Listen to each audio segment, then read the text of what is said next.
लंबी यात्रा करनी पड़ी है, आजादी की यात्रा।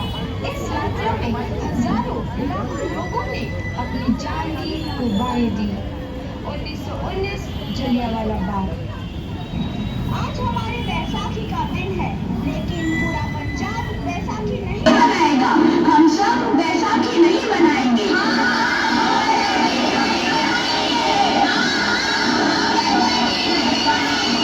जब तक हम अंग्रेजों को भारत से बाहर नहीं निकाल देते, पूरा पंजाब बैसाखी नहीं मनाएगा।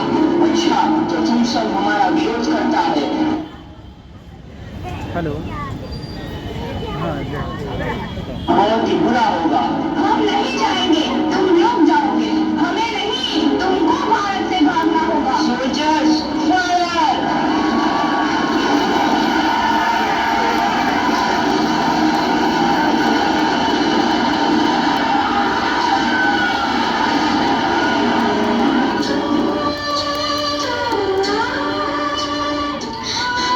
ये जमीन हमारी, ये धरती हमारी, ये खेत हमारे। अभी थोड़ी देर पहले हमारी ये फसलें लहरा रही थी, पर इन अंग्रेजों ने हमारी फसलें बर्बाद कर दी। इन अंग्रेजों ने एक ही झटके में इन सब फसलों को काट दिया। अंग्रेजों, तुम्हारे इस अत्याचार से हम डरेंगे नहीं। इस अत्याचार का बदला लेकर रहेंगे। हम आजादी लेकर रहेंगे। जलियांवाला बाग हर हिंदुस्तानी की आंख नम कर गया। इस कांड में कितने मासूमों की आहुति चढ़ गई, इतनी हैवानियत से इंसानियत कत्ल कर दी गई। जलियांवाला बाग के हत्याकांड ने आजादी की आग में घी देने का काम किया। मासूम औरतों, बच्चों की दर्द भरी चीखें और सिसकियां इनकलाब का गूंज बनकर उठे।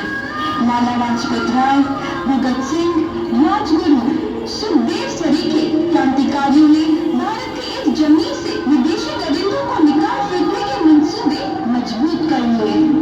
8 अप्रैल 1929 लाला लाजपत राय के नेतृत्व में साइमन कमीशन के खिलाफ एक भारी जुलूस निकाला गया। Simon commission, Simon commission, Simon commission, Simon commission, Simon commission, Simon commission, Simon commission, Simon commission, Simon commission. Group of Indians, तुमको हमारी बात समझ में नहीं आती। Stop this. Simon commission. नहीं मानता। अजी, स्टॉप दिस। Simon commission. नहीं मानता। अच्छा, स्टॉप दिस। लाला जी, आप आगे बढ़ो, हम आपके साथ हैं। लाला जी, संघर्ष करो, हम आपके साथ हैं। लाला जी, संघर्ष करो, हम आपके साथ हैं। बाकी छोड़।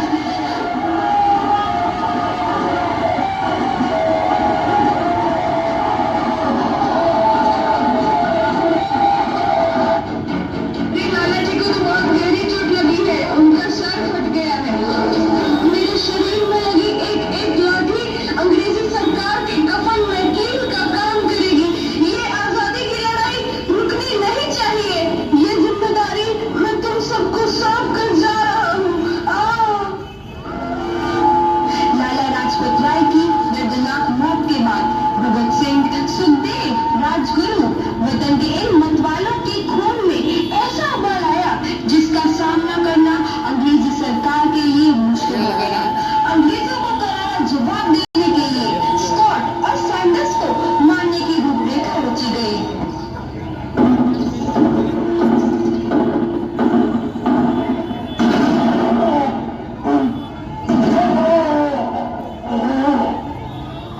सैंडर्स मारा गया। चारों तरफ तहलका मचा था। दीवारों पर लिखा था, लाला जी की मौत का बदला वो लिया गया है। भगत सिंह समेत सभी वहां से फरार हो गए। 8 अप्रैल 1929 दिल्ली में ब्रिटिश सरकार की सेंट्रल लेजिस्लेटिव असेंबली की बैठक में 2 बम धमाके की आवाज सुनाई दी।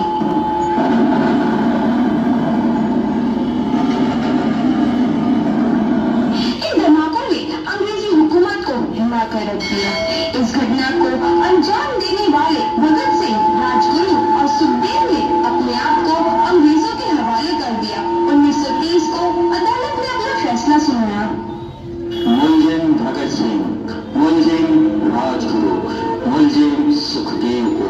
दफा 121 और दफा 302 के तहत ये अदालत तीनों को मुजरिम करार देती है और इस गुस्ताखी के लिए ये अदालत इन तीनों को सजाए मौत की सजा सुनाती है। सरफरोशी की तमन्ना अब हमारे दिल में है, देखना है जोर कितना।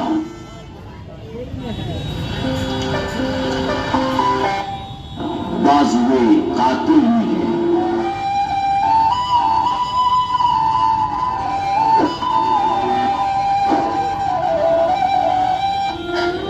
पुत्र की हाल है तेरा? मैं चंगा हूँ माँ। पुत्र मेरा दिल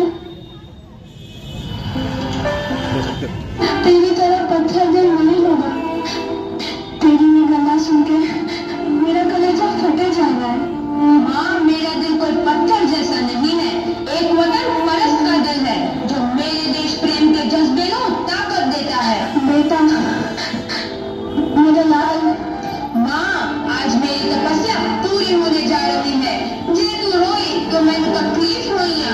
सोच तेरा पुत्र आज शादी करने वास्ते जा रहा है।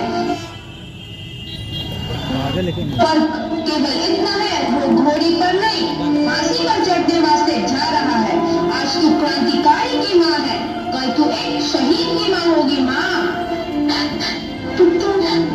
भगत तू इतनी छोटी उम्र में हम सबको छोड़कर चला जाएगा।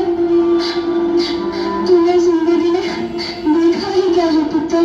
मैंने अपनी माँ देखी है जिसने मुझे एक ही बात बताई है कि बेटे अपने देश के लिए एक बार मरना 100 बार जन्म लेने के बराबर होता है। अच्छा माँ अब आशीर्वाद दे, आखिरी बार विदाई लेने का समय आ गया है। भगत मेरे लाल।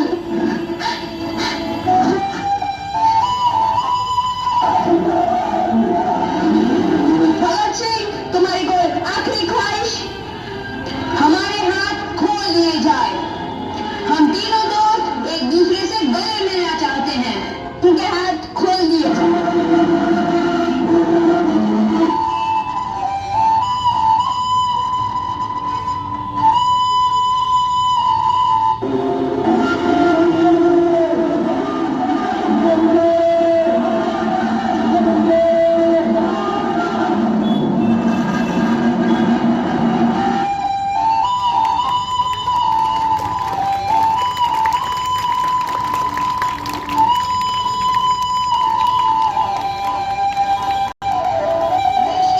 नौजवान के मन में आजादी की नई उमंग लोरी लेने लगी। अंग्रेजों भारत छोड़ो का नारा जोर पकड़ रहा था। सबने एक आजाद भारत का सपना देखना आरंभ कर दिया था। हर कोई अपने अपने ढंग से इस महायज्ञ में अपनी आहुति दे रहा था। सुभाष चंद्र बोस, रानी लक्ष्मीबाई, तात्या टोपे और मंगल पांडे जैसे शहीदों की कुर्बानी 15 अगस्त 1947 को भारत आजाद हुआ।